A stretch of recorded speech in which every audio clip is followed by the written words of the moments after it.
bismillaahi raxmaani raxiim xilka qaadis iyo magacaabis xubno ka tirsan guddiga khilaafaadka doorashooyinka ra-iisul wasaaraha xukuumadda federaalk Soomaaliya mudane Maxamed Xuseen Roble markii uu arkay qodobka 9-aad iyo 100aad ee dastuurka ku meel gaarka markii uu tixgeliyay go'aamadii ra-iisul wasaaraha xukuumadda loogu xilsaaray hogaaminta iyo habsami u socodsiinta doorashooyinka dalka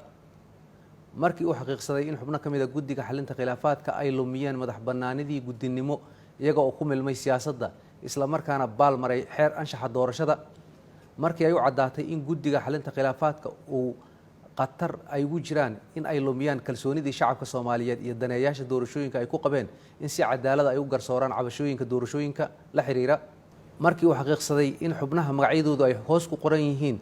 ay mas'uuliyadooda u isticmaaleen ujeedooyin ka baxsan xilkii lagu aaminay kana dhaga adeegeen talooyin iyo digniino la xiriira kawaantoobista falalka ay ku jiraan ee baalmarsan nidaamka xilgudashadooda markii uu tixgeliyay halista ay ku keeni karaan ficilada xubnahan doorashada iyo xasiloonida guud ahaan dalka waxa uu go'aamiyay qodobka koowaad waxa xilalkii iyo xubnimadoodii guddiga xalinta khilaafaadka doorashooyinka laga qaaday xubnaha magacyadoodu ay hoos ku qoran yihiin 1 Xuseen Laki Maxamed Maxamuud 2 Axmed Saciid Samatar 3 Maxamed Faarax Xirsi 4 Nimco Axmed Cabdi 5 Cali Maxamed Faarax Cali Seeko 6 Cabdiraxmaan Maxamed Cali 7 Maxamed Ciise Heybe qodobka labaad waxaa la magacaabay xubnaha magacyadoodu ay hoos ku qoran yihiin in ay ka mid noqdaan guddiga xalinta khilaafaadka doorashooyinka iyaga oo bedelaya xubnaha kore ee xilka qaadista lagu sameeyay waxaana ay kala yihiin Ismaaciil Maxamed Axmed 2 Fardowsa Mataan Buule 3 Ayaanle Axmed Cabdulle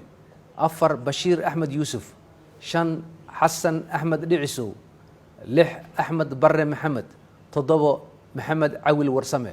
qodobka saddexaad waxaa lagu wargelinayaa dhammaan guddiyada doorashooyinka heerarkooda kala duwan in ay dhowraan anshaxa iyo daahfurnaanta doorashooyinka ilaaliyaanna madax bannaanida kana fogaadaan ku milmidda siyaasadda